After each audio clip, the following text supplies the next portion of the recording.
Welcome back to the Electronic Intifada podcast. I'm Nora Barrows-Friedman. In a new 83-page report, members of the MIT Coalition for Palestine, made up of 20 different student and faculty groups on campus, are exposing the institutional ties between the elite Massachusetts Institute of Technology and the Israeli military. With meticulous research, these students trace the money and weapons trail that winds through Israel's genocide in Gaza, unmasking MIT's research as it describes itself for the betterment of humanity. As the coalition outlines in their report, quote, MIT laboratories on campus conduct weapons and surveillance research directly sponsored by the Israeli military. Since at least 2015, MIT laboratories have received millions of dollars from the Israeli Ministry of Defense for projects to develop algorithms that help drone swarms to better pursue escaping targets, to improve underwater surveillance technology, and support military aircraft evade missiles. As students and faculty respond to the global call for boycott, divestment, and sanctions, exposing these ties between their university and Israel's killing machine in Gaza, MIT has enacted draconian tactics of repression against students. Joining us to talk about this report and the ways students are fighting repression at MIT is Prahlad Iyengar, a graduate student in the Electrical Engineering and Computer Science department at MIT. He's studying quantum information science. He's been organizing with the Coalition for Palestine at MIT since October 2023. And because of his activism, Prahlad was banned from campus, and the administration has begun the process of expulsion. We'll get more into that. Also with us is Michel DeGraff. He's a professor of linguistics at MIT and the director of the MIT Haiti Initiative. He says that at the core of his teaching, research, and activism is the belief that language, linguistics, and education are essential tools for decolonization and liberation. Thank you both for being with us today on the Electronic Intifada podcast. Thank you for having us. Thank you, Nora, for having us. Thank you. Well, let's talk about this report. First off, as I mentioned, it's more than 80 pages of meticulous research into the links between the Israeli military Ministry of so-called Defense and MIT. We know that other Western institutions are heavily involved in research and development of weapons technology, surveillance technology, etc. But what's different about MIT's relationships? How did you trace the money and the research trails here? Let's start with you, Prahlad. Certainly. What I think is very different about the complicity at MIT in particular. There's maybe two contrasts to make. The first is a contrast between, the calls that we have in the Coalition for Palestine at MIT versus what has been going on at other universities, because the main cry at other universities has been about divestment, which is extremely important. And I think that's definitely part of the decolonization process and, effectively defunding the Zionist entity. But MIT actually maintains active research projects which are sponsored by the Israeli Ministry of Defense. So the way we found this out was actually through MIT's vice president or vice provost for finance. They maintain a website where they include their audit documents as well as what's called the Brown Book. And the Brown Book is effectively a catalog of all sponsored research at MIT. So the audit reports actually list all of the sponsors of various projects. And they don't tell you who the project is under, but we can see an example. I think I said an example of what the audit reports look like. And if you pull that up, you can see at the bottom, the Ministry of Defense of Israel is actually mentioned very explicitly here. It's listed under the Department of Defense, which is the primary sponsor, and the direct sponsor is the Ministry of Defense of Israel. And you can see there, this is just from 2023, you can see these various projects that have been sponsored. And, I'll just read a couple of the names out. Autonomous robotic swarms, distributed coordination and perception. You have core set compression algorithms. You have projects involving multifunctional fiber systems. And these are just some of the projects that were sponsored in the full year of 2023. There's been sponsorship of projects since 2015 and actually since 2008, but we have data for the project since 2015.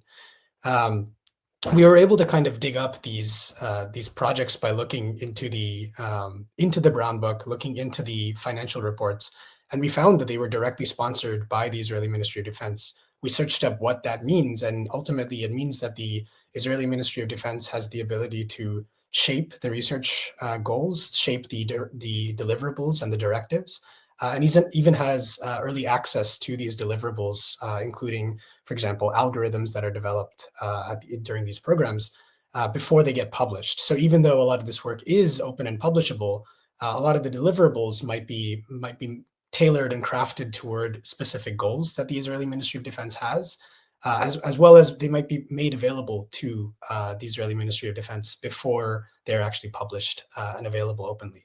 So this is kind of how we discovered that.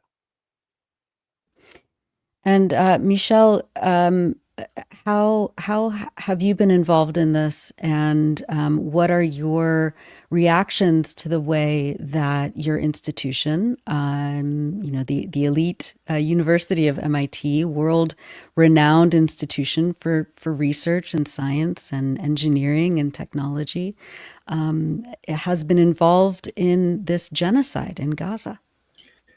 Well, actually, just to follow up on what Prahlad just explained, when I read this report about science for genocide, one thing that I find striking is the details, how careful the students have been in documenting MIT's engagement in complicity with genocide. And as a linguist, what I find really distressing is, on the one hand, you have this report by students that document MIT's engagement in a genocide that's harming thousands and thousands of Palestinians, mostly children and women. And on the other side, you have Prahlad, who's being accused of being, quote, a terrorist, who's being accused of causing harm. For example, I wrote a letter of appeal for Prahlad's case, where I stressed the fact that he is a student who's protesting against Lockheed Martin coming to campus to recruit students to engage them in this process of genocide. So they are causing real harm. And then you have the same Lockheed Martin representatives, recruiters, who are accusing Prahlad of causing them to feel unsafe. And this is what, so I've been doing this seminar this semester at MIT, and the seminar was, one of the focuses was looking at the ways in which language is manipulated for these, what people have called before me, accusations in the mirror, where it's as if every accusation against students, against faculty, against staff that are anti-genocide reveals the confession of what of what's being talked about. Because obviously in this case, Prahlad is not a terrorist. Prahlad cannot cause harm to any of these recruiters sent by $1 billion company making money out of the genocide of Palestinians. But yet, Prahlad is the one being suspended for so-called creating harm. Now, in my particular case, as a linguist, and actually on December 5th, a date which very hard to forget because not only is the date of when the process of Haiti being colonized started, December 5th, 1492, when Columbus got lost in Haiti.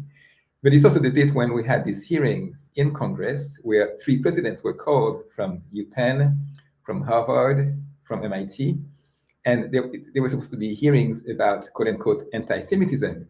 But quickly, as a linguist, what I observed was this conflation, it's recurrent between Zionism and Judaism.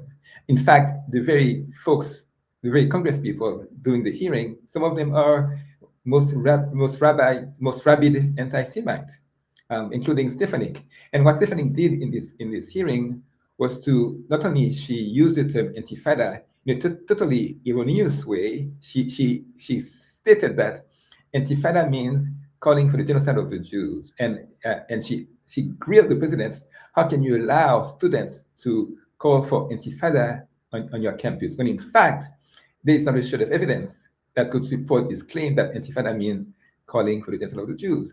But recurrently in the same hearing, she also conflated what Zionism means with what Judaism means, because whenever she was referring to critique against Israel, she was putting it under the category of anti-Semitism. So I felt that as linguists, we owe it to our students, we owe it to the world really, to have courses, seminars, materials that help the public understand these linguistic trumperies, where folks in power, like Stefanik, are using language really as a weapon to aid and abet genocide. So I proposed this course on that very day to my department of linguistics. And I'd assumed that linguists would be welcoming this opportunity to make the field, to make linguistics relevant to creating peace and justice and mutual understanding. And I was shocked that, in fact, even the title created concern, because the first reply I got was that such a title with words like decolonization and liberation cause concern. That's literally what I was told as a response to my course title. And then I was told that the course doesn't fit linguistics, which to me was a shock, because here's a course that will make linguistics relevant for one of the worst crimes against humanity, if not the worst crime against humanity, a course about the use of language to support genocide. And I was told this is not linguistics. And then I was told that I lack expertise to teach that course, because it's a course that does not address our core curriculum, when in fact, it was proposed as a special topics course. And at MIT, in advanced linguistics, special topics courses are supposed to cover materials outside of the regular curriculum. And then I was told that you cannot teach it because you lack expertise. You can teach about Haiti, but you cannot teach about Palestine and Israel, which it is the most anti-intellectual, even racist statement that one could make, that because I'm Haitian, because I'm Black, I can only teach about Haiti and not venture into any adjacent areas, when in fact, at MIT, in linguistics and elsewhere, seminars are designed to expand knowledge, to build knowledge. So if I don't have expertise, in fact, what I want to do is to teach a seminar about it to increase my expertise. You see, so to make a long story short, the course was banned from linguistics. I managed to do it anyway outside of linguistics as a people seminar, a speaker series, and it's been an amazing experience where we've learned so much as a group, and with the help of guest speakers coming. Many of them came from Israel, some of them Jewish, many Palestinian scholars, and together I think we have created indeed expertise that will help us in the future deal with these linguistic trumperies and demystify them. Thanks for that. And yeah, Representative Elise Stefanik, who you mentioned, I think she's being tapped to head the Department of Education under the Trump administration. So we see very clearly how everything works here. And yeah, Prahlad. Actually, just to note. Oh, go ahead. So Stefanik has been tapped to be the ambassador of the U.S. to the United Nations, which that's right. He's trying to get rid of the Department of Education. That's right. Yes. Right. Yeah. So that might be even worse, actually, to have Stefanik at the UN. That's right. Yeah. Perfect. Thanks for that. And Prahlad, part of the report, this MIT Science for Genocide, I'll put it up on the screen again, is not just looking into the research ties and following the money trail, of course, but it's also, as Michel was pointing out, really an examination of the language that is used to kind of normalize this kind of institutional relationship between MIT and the Israeli government and its military. Can you talk a little bit about that and why it was important for the MIT Coalition for Palestine to also include sections on understanding what genocide is, what Zionism is, the role that Western settler colonialism has in this, and why it's important for MIT to be challenged on these partnerships in that context. Absolutely. I think the first point that we had in our heads when putting this together was, this is meant to show MIT's complicity in the ongoing genocide, but not only the ongoing genocide, but the decades-long occupation of Palestine. And with that in mind, we wanted to put together a document that not only described the complicity, but also situated it within the ongoing crimes of settler colonialism, the racist system of Zionism, the internal colonization process within, 48 Palestine, what people refer to as Israel, which has established an apartheid system, right? It's not to say that if there were equal rights, that somehow the crime of settler occupation and colonialism would be washed away. It's not true. In fact, this apartheid system is itself an extension of the settler colonialism and absorption and internal colonization of the Palestinian people. But we wanted to situate MIT's research within the context of the first crime, the Nakba, right? Within the context of institutional complicity in general with the Israeli entity. And I think that it was really important to us to be able to highlight that, because that is the story of Palestine, right? And there's no other way to see it, right? I mean, if you want to say that MIT is complicit in war crimes and in genocide, well, it's one thing to show its connections to the Israeli military, but also the fact that it supports and it legitimizes the Israeli, military industrial complex, that it legitimizes even these companies that support the Israeli economy. That to me is also a very clear indication of complicity. And just to give you an example, there's a company, Elbit Systems, which I think is many people know about Elbit Systems. It's one of the largest, in fact, I think it's the largest weapons manufacturer for the Zionist entity. They produce, I think, about 85% of the drones for that have been used in the attack on Gaza. It turns out that MIT has partnerships with Elbit. Not only partnerships, I mean, they visited campus. Elbit Israel visited their Elbit Israel team, came to campus, got a private tour. They are a member of the Industrial Liaison Program, which means they pay about $80,000 per year to have special access to face-to-face meetings with professors, access to resources. They get special access to opportunities for technology patents and funding opportunities, research collaborations. And also, of course, students, right? The talent that arrives at MIT. That's perhaps best exemplified by the fact that they used to have an office in Cambridge. Elbit Systems had an office in Cambridge for, I believe, for several years, and it was only due to the activism and the steadfastness of comrades in BDS Boston, that it was due to that activism that they were eventually evicted under pressure from the people of Cambridge. But certainly, more of that stuff needs to happen, and we need to see these companies, shamed and named, and directly, their complicity directly exposed. One of the professors who does research with the Israeli Ministry of Defense, Professor Daniela Rus, her projects actually partner with Elbit Systems.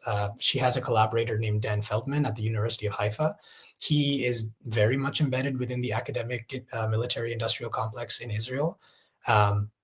But further than that, I mean, they have published papers together with a director of AI at Elbit Systems, right? With AI engineers at Elbit Systems, I should say. So, they have direct collaborations with Elbit Systems. I mean, their joint work, the collaborative work that Daniela does, which is funded under the Israeli Ministry of Defense, that work was presented at Elbit Systems by Dan Feldman. And we have links to that in the forthcoming op-ed. But it's so clear to me that MIT continues to sort of wash away the name, the shame of genocide and the shame of militarization by using its own name, right? And maybe the clearest example of this that came from our campaign was, at the very beginning, in around October, November of 2023. There were protests against the Lockheed Martin Misty Israel Seed Fund. This Misty is a program to send students to study abroad. But the Lockheed Martin Misty Israel Seed Fund was exactly as it sounds. It was basically a seed fund to send students and faculty and researchers to Israel to work at Lockheed Martin on research projects.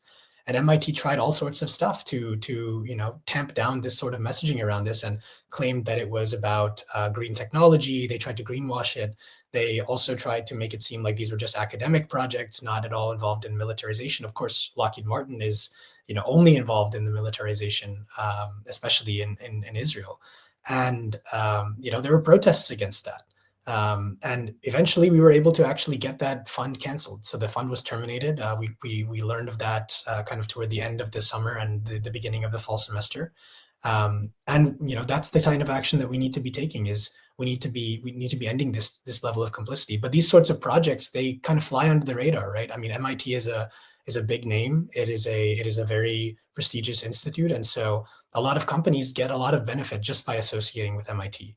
And so, documenting that complicity and showing that these companies are engaged in war crimes and that MIT can't use its own image to wash that away, that's really essential, I think, to our goals. And there's a whole section about these companies actually in the research primer.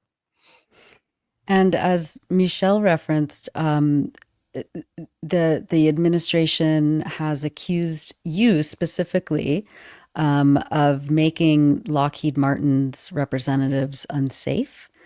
Can you talk a little bit about that, about what happened when you confronted these representatives from one of the world's largest weapons manufacturers, and the administration's response?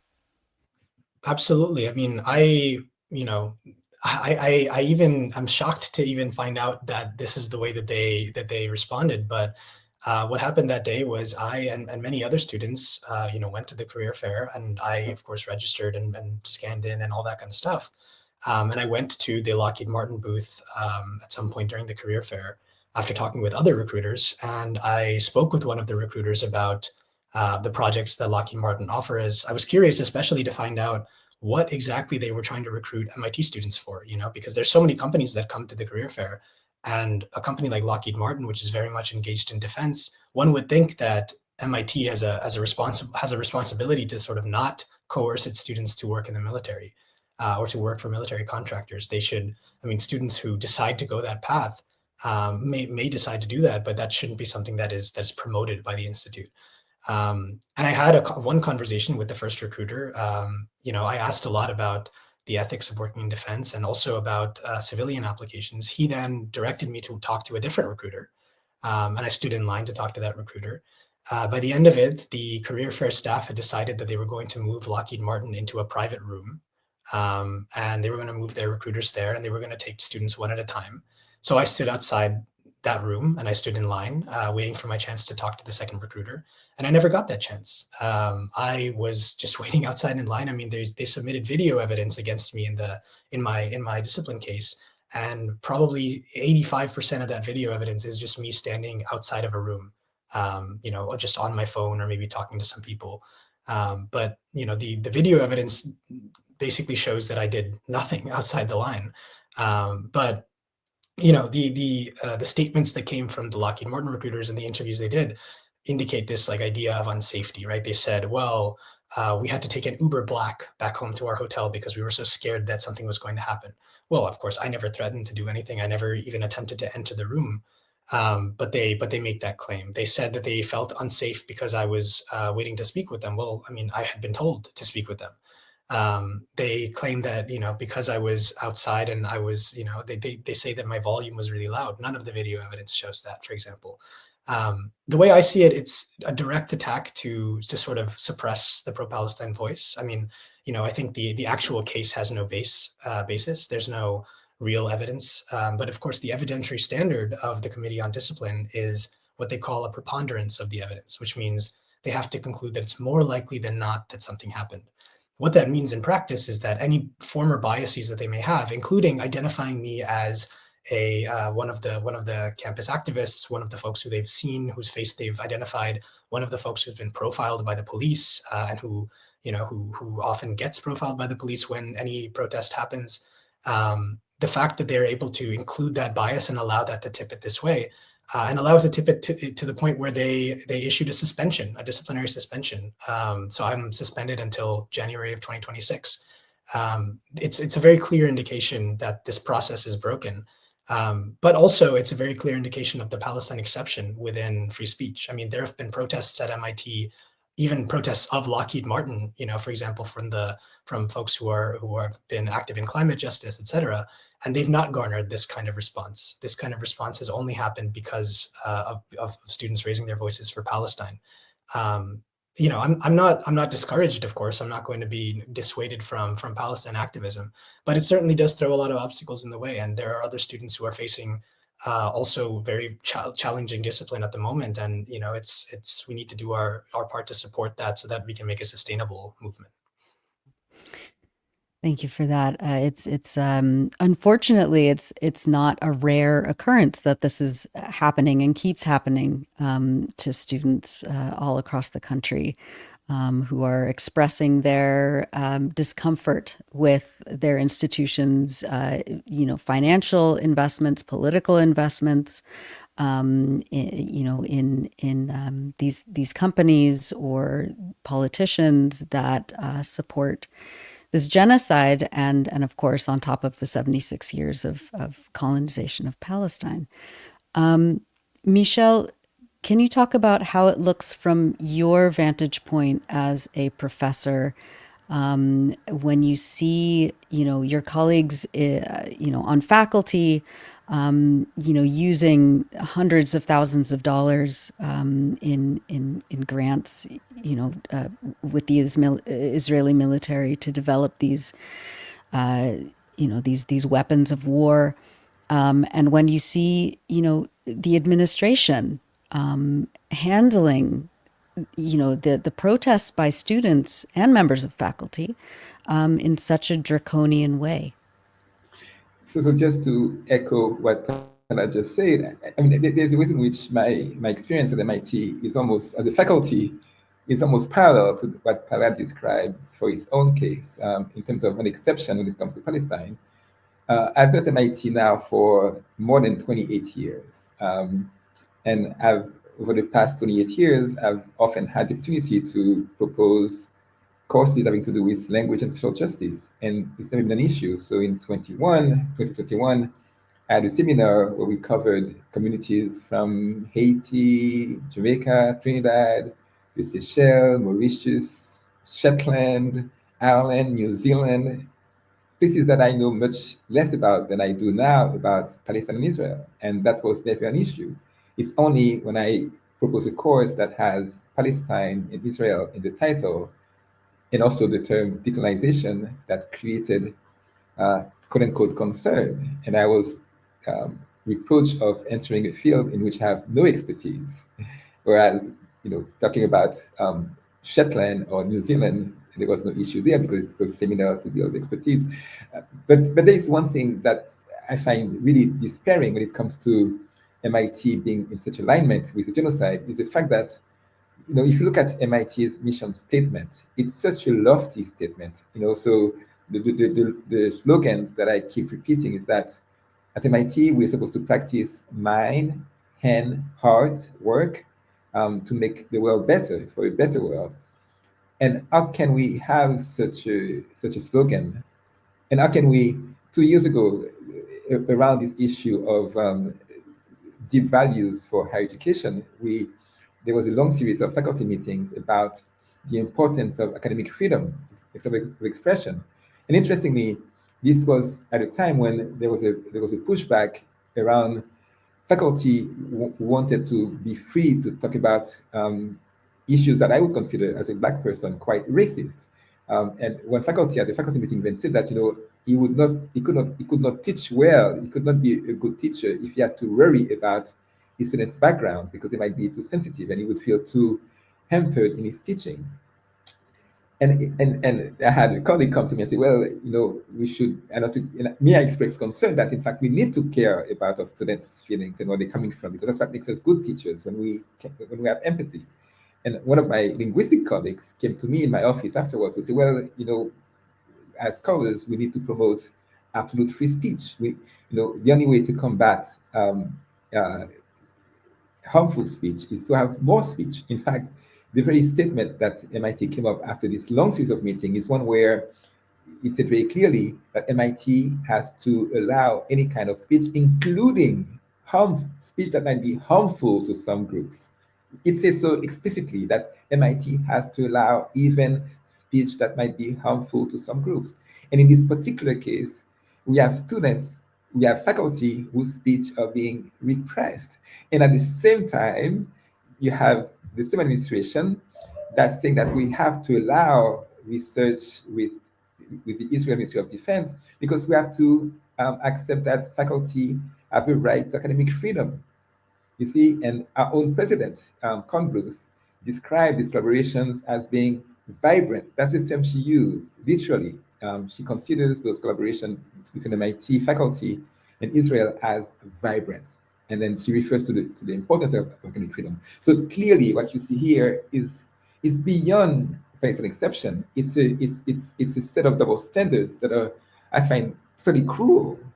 Cruel because allowing academic freedom for research that participates in the genocide while repressing free speech for students and faculty who are protesting genocide is, and then just last month we heard at the faculty meeting, the one of our leaders at MIT say that we better find ways for MIT to help make the new administration um, make America great. So the idea is that how can we adjust our priorities in order to make sure that Washington likes MIT, so we can keep the federal dollars coming in.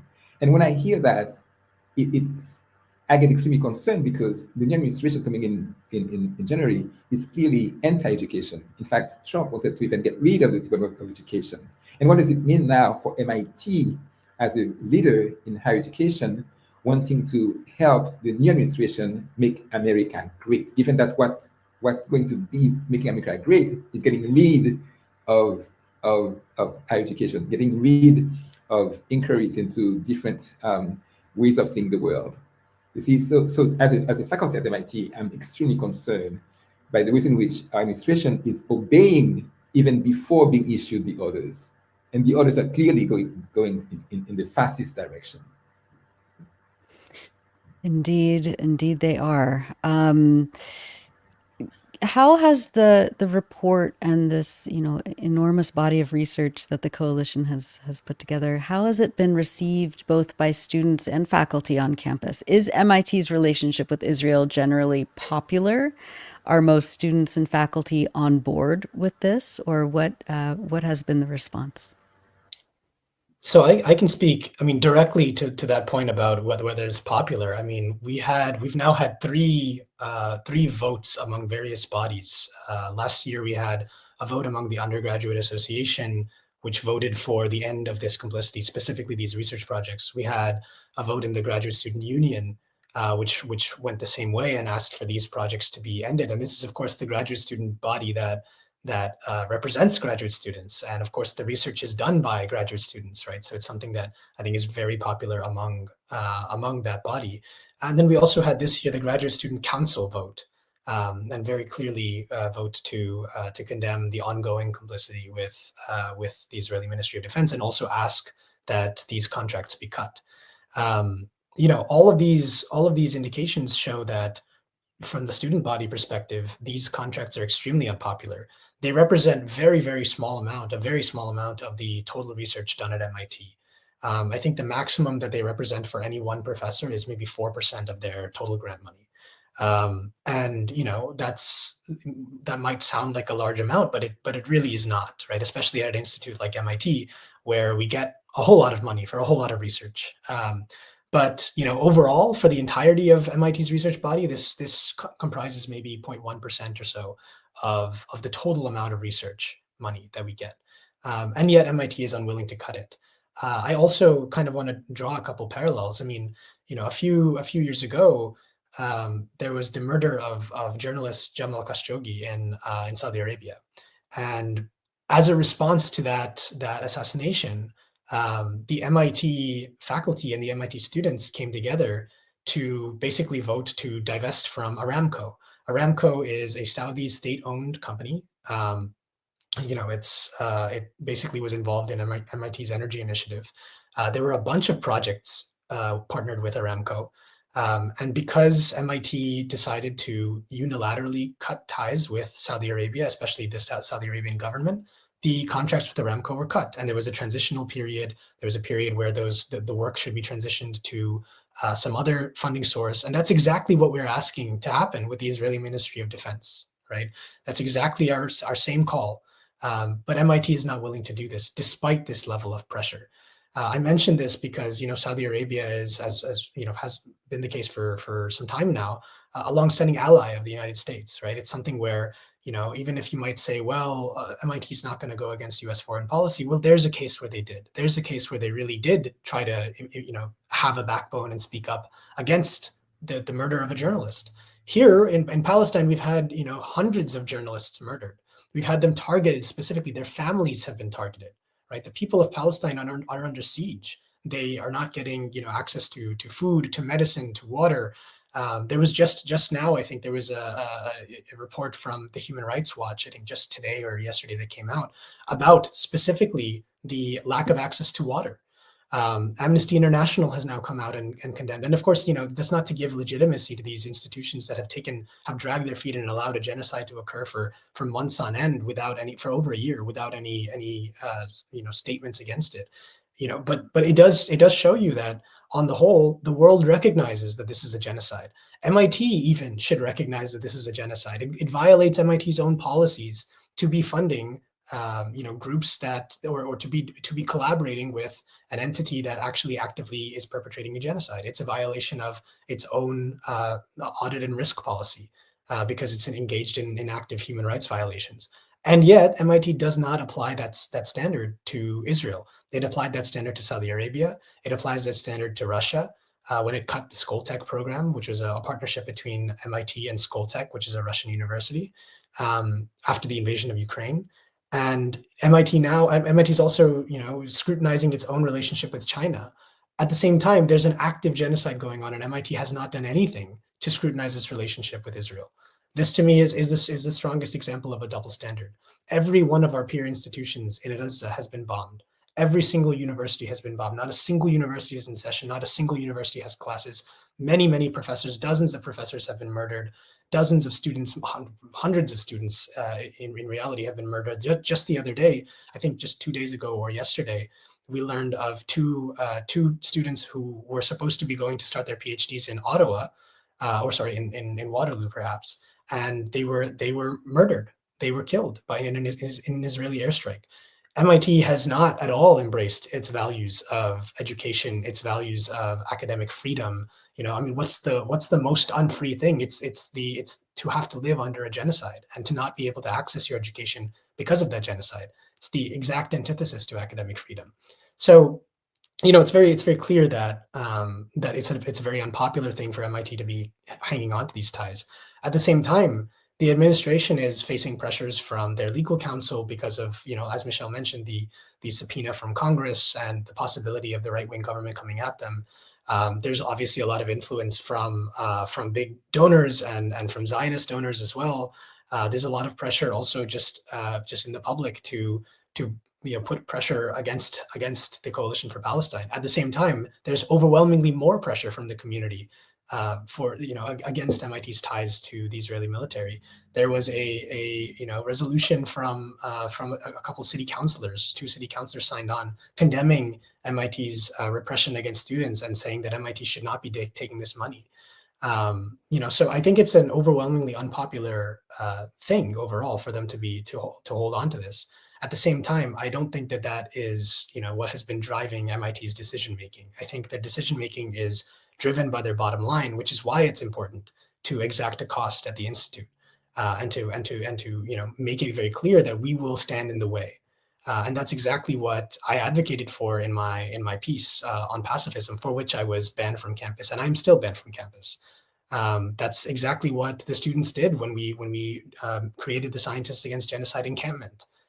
We exacted a cost. We stood in the way. We made it very clear to everybody on campus that MIT is complicit in genocide, and it cannot erase that stain from its image. And our hope is that this research primer, is effectively a testament to that and a document to that. And it will be presented. Part of it, at least, will be presented hopefully at the next United Nations convening of the discussing the ongoing occupation of the Palestinian territories. We're hoping that it will be presented there because we did submit it, and we're hoping to see MIT's reputation fall because of that. You mentioned a piece that you wrote, an essay that you wrote that the administration has focused on in terms of, trying to expel you. First, you've been banned, as you said, until January 2026 from campus and from taking classes. They're working on expulsion. Talk about what you talked about in your piece. We'll also put a link in the show notes to it so that our viewers and listeners can read it for themselves. Talk about talk about what that piece was about and the specific focus that the administration has had in terms of using it against you. Sure. So the piece is entitled On Pacifism. It appeared first in the Written Revolution zine, which is actually a zine that I helped found along with a few other co-founders who are now my co-editors on the zine.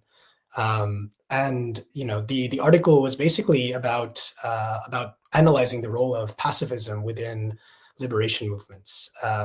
It builds a lot off of Ward Churchill's excellent essay, Pacifism as Pathology, which I highly encourage people to read. It's very, very influential and extremely influential specifically for this piece. But it builds off that and kind of critiques the role of pacifism, especially strategic pacifism, within these liberation movements. The distinction that I make here is between strategic pacifism or strategic choices, which are generally founded on fundamental commitments, versus tactical choices, which may sometimes conflict with an overall strategy or may not perfectly align, but which are chosen given the context of the moment. And my argument is that strategic pacifism is effectively ceding power to the state. Right? The state is not a pacifist entity. The state is willing to use violence. The state is willing to brutally arrest students, as they've done on our campus, as well as many other campuses, as well as just community members, right? People who are not students have been brutally arrested. The state is willing to use its carceral system to punish all forms of dissent and to shut down any form of community organizing for their own welfare. None of these are pacifist tactics. None of them get called violent, of course, in the mainstream media, but they are all inherently violent.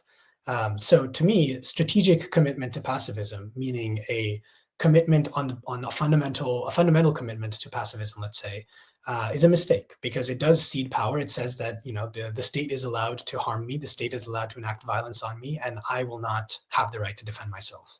But the types of actions that qualify as non-pacifist actions don't necessarily have to be violent actions. What I call tactical pacifism is not necessarily the strategic commitment to pacifism, but a tactical choice made under the material conditions that one finds oneself in. For example, it is really hard in given a militarized police force, given the level of repression that and surveillance that we face on Turtle Island. It is really difficult to actually mount resistance, like armed resistance, for example, against the government, and it might not be advisable. And so that's a tactical choice. There are also other tactical choices that people make about pacifist type actions, but they don't necessarily stem from a strategic commitment, right? And I think a great example of what I was truly calling for, and really, I mean, at the end of the article, I make this call about mutual aid and connecting with the community. And the reason that I consider that to be an explicitly non-pacifist action is because mutual aid effectively undermines this control that the state has, right? Mutual aid is ultimately the way that we say the state does not have power over our bodies. The state does not have power over our communities. We will create what we need for our communities. And, various groups have attempted this. I mean, from the FALN to the Black Panthers, who created their free breakfast program, free lunches as well. They've created, the people's hospitals and healthcare clinics. They created education systems, etc. These were all made so that they could take care of the needs of the community. But what did they also do? They also created community self-defense systems because they realized that the police force was a force that was a threat to their own community, a force that was willing to use violence to oppress them. So, I think that committing to mutual aid, to really caring about the community, is effectively it can never be strategically pacifist. You can never say to your community, I actually care about you, but you don't have the right to defend yourselves. But it can be tactically pacifist. And what I really called for was a shift from strategic pacifism to this notion of tactical pacifism within the umbrella of mutual aid. The reason I call for that is because there's a lot of actions that happen that are, for example, rallies that happen in parks or around city halls. And to me, a lot of that doesn't seem to be effective. It doesn't actually cause any material change. It doesn't necessarily get any demands met. And the reason for that is it's sort of baked into the system, especially with actions that involve performative arrests. Very often, I mean, I was arrested, for example, at the encampment last year. And I feel that, in some part it was baked into the system, because I ended up without any official charges on my record. I, was given a very light slap on the wrist, effectively. But there are community members, including somebody who I met actually when I was in holding, who don't have that luxury, right? For whose very existence is defined as a threat and therefore is met with violence by the state, and they don't have the luxury of being, had their transgressions being baked within the system. So it's a betrayal of our community to I think treat things like that. So for me, my call was mainly about adopting or switching to this tactical pacifist stance within an umbrella of mutual aid, and understanding how to connect to the community. MIT, meanwhile, has taken the article entirely out of context. There's an explicit conversation that I had with one of the folks on the Free Expression Committee, said that my article effectively embraces terrorism. And the reason is because at the beginning of the article, I defend the right of occupied people to resist their occupation, also by armed means. I also included a poster from a historic poster from the PFLP, which was connecting, really, it was showing the connection between the groups like resistance groups like the PFLP and land back initiatives on Turtle Island and throughout the world, because that's really what the poster was about. But because it was a poster from the PFLP and it bears their logo, and because I use terms like wreaking havoc, I was told that wreaking havoc is explicitly a terrorist tactic. My response to that is that wreaking havoc is also the tactic of every 2-year-old I've ever met. So it blows my mind that that's the basis of their repression. But at the same time, they have actually enacted already the stages toward expulsion, right? They've already suspended me for harassment and intimidation of Lockheed Martin recruiters. And they told me that if I get those charges again, then they will heavily consider expulsion. And now they have another case lined up for me in February or early March that will try me again, put me on trial for that exact article. And I've again been accused of harassment and intimidation. This time I have no idea how I could have harassed and intimidated anybody. There's not even a person who I can attribute this to, because they've kind of hidden it behind anonymity. They've also, I don't mention anybody in the article, of course, but those are the charges that I face. And I think it's so clearly a crackdown on free speech that I worry that it's basically going to result in a chilling of the pro-Palestine movement. And I've been very glad to see that it actually has done the opposite. As one might expect, it's actually caused a lot of people to read the article. It's caused a lot of people to rise up and say, we won't stand for a student being subject to this level of repression just for writing his view.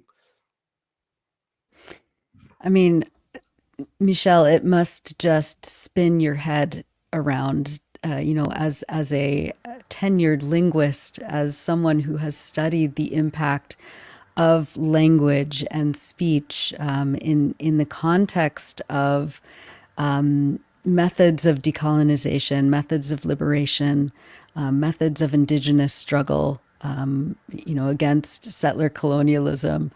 You mentioned this at the beginning, but maybe talk a little bit more about what comes up for you when you hear Prahlad, talk about being his words being taken out of context and weaponized against him in this.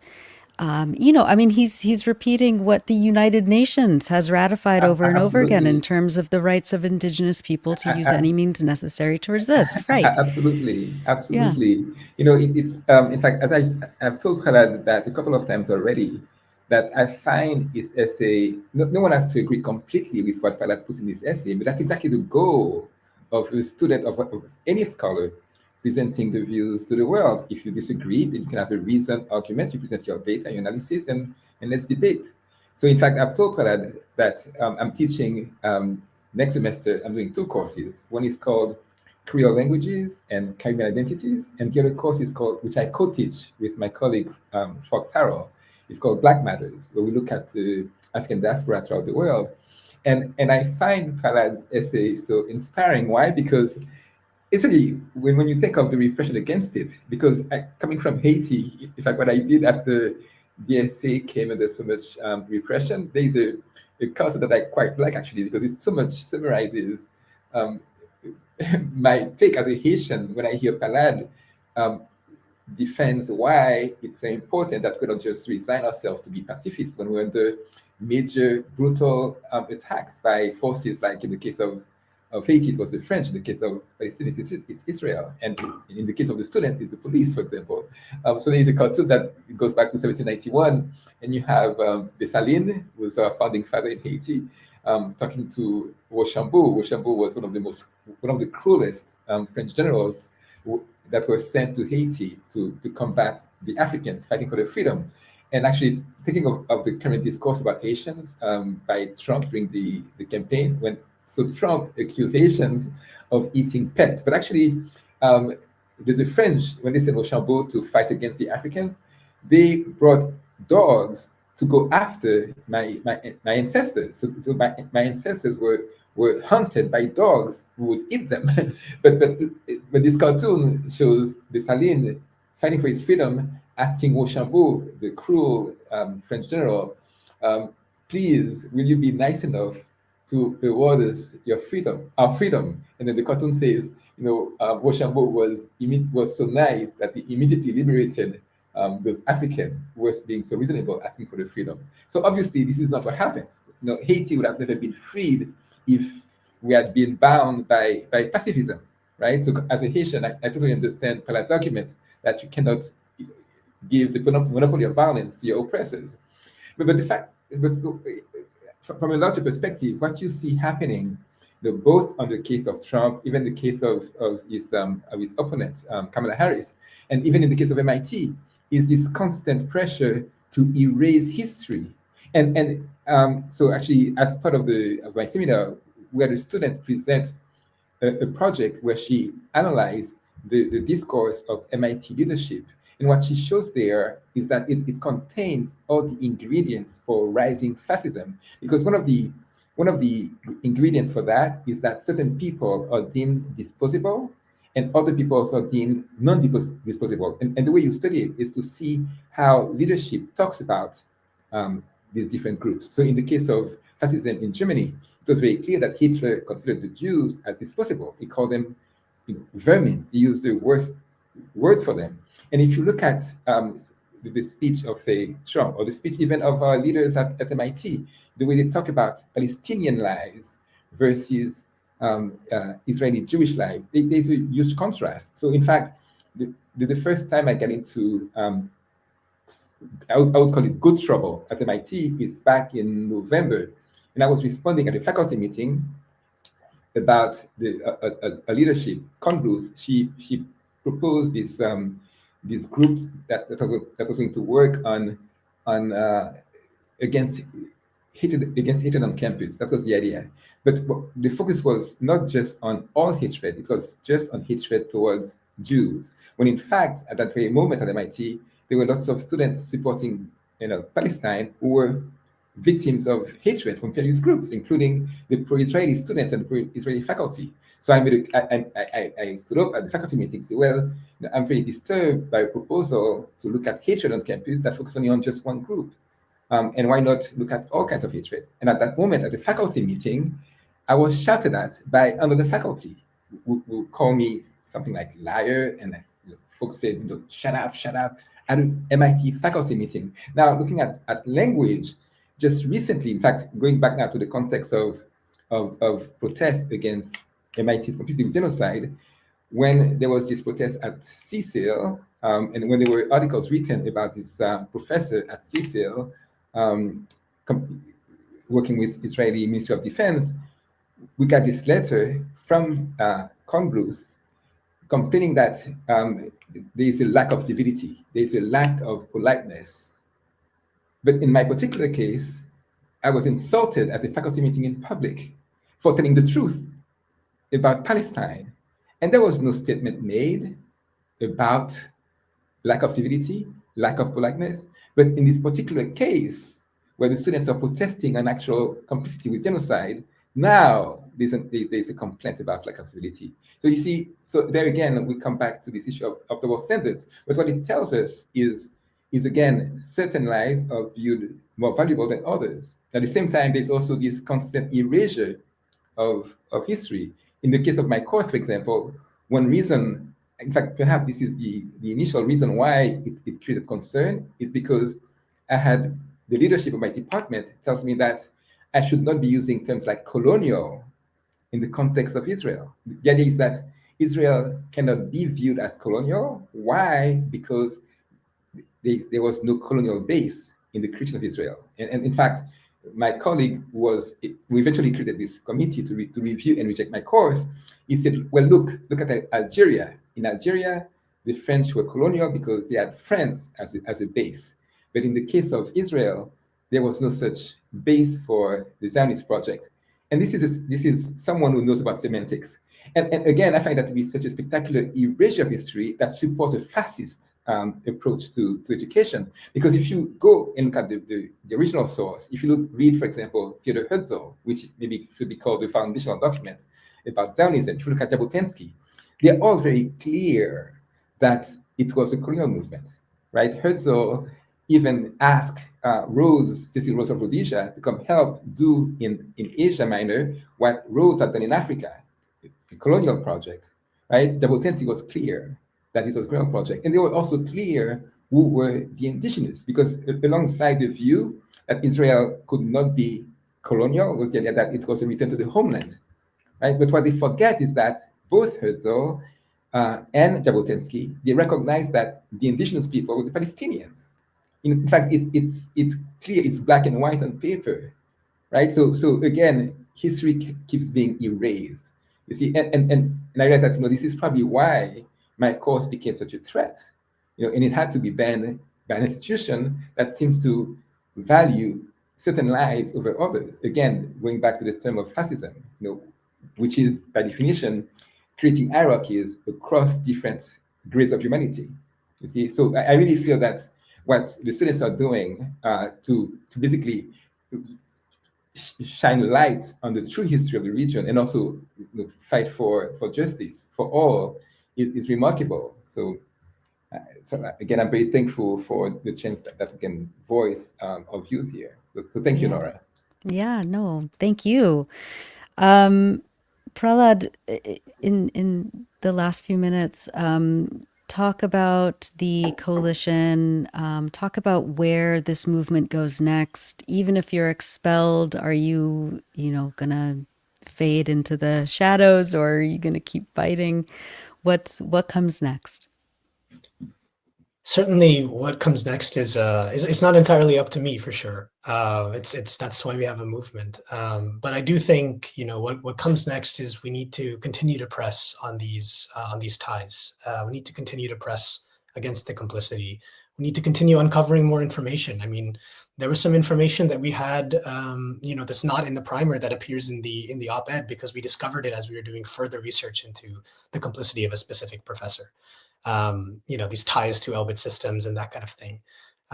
We need to continue doing that, and we need to continue speaking truth to power. I certainly hope that eventually we can recognize that a professor doing work on algorithms for drone technology, which allows them to track moving targets and that kind of thing, or a professor who does work for the Israeli Ministry of Defense in algorithms and compression algorithms so that they can run machine learning on drones to do facial recognition and identification. I certainly hope that that will be branded as war technology, that people will understand that only in the context of war. It has been clear, ever since the beginning of this accelerated phase of genocide, but even before then, throughout the Obama administration, for example, that the face of war was changing to drones. And I think this has done two things. One, it has made war much more devastating. It has made it much more effective at killing, hundreds, thousands, even up to the millions of innocent people. But also, this focus on drone technology during the nascent stage of drone technology in the first place means that it has now tied the academic complex very closely with the military complex. I mean, the ability to move from algorithm to deployment is much faster than for hardware technology. The ability to scale that up and to deployment and to run fast iterations to figure out what can be deployed and what can't. And to work on new types of algorithms and compression schemes and that kind of thing to be applicable for machine learning, which is growing at an exponential rate.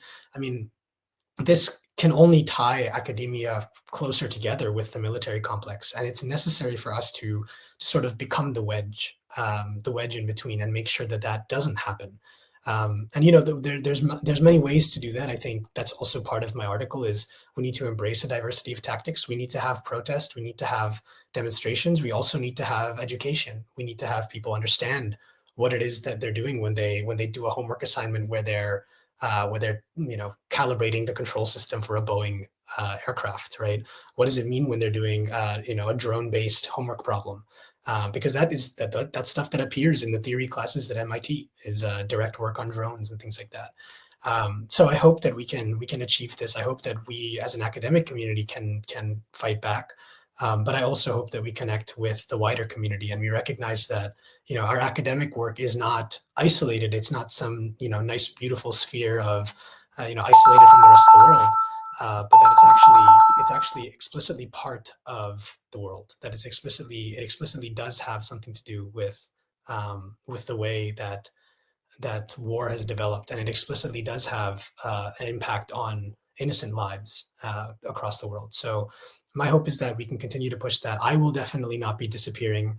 I'll be around in Boston whether or not MIT wants to have me, and I'm certainly going to be continuing to campaign.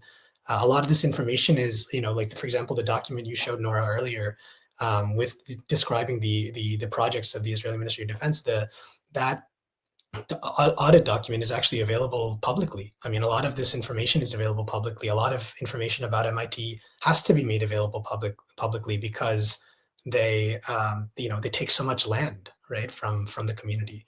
And that's maybe another aspect that I think is really important, is to understand that these institutions themselves are colonial, that they are engaged very much in the gentrification of Cambridge, the gentrification of the areas around them, that they are engaged also in the pricing out of various families who have lived there for decades, lived there even for centuries. And we need to be able to hold that kind of institution accountable, right? MIT should not be considering itself a private university by any means. It takes up way too much of the land of Cambridge to be able to say that. So my hope is that we can continue to push on these things. And I think that, given the energy that there is on campus, given the amount of outrage that, my discipline, but also the discipline of others has generated, my hope is that I think I'm fairly confident that we will continue to be able to push down this path and get MIT to stop its ties with the Israeli Ministry of Defense.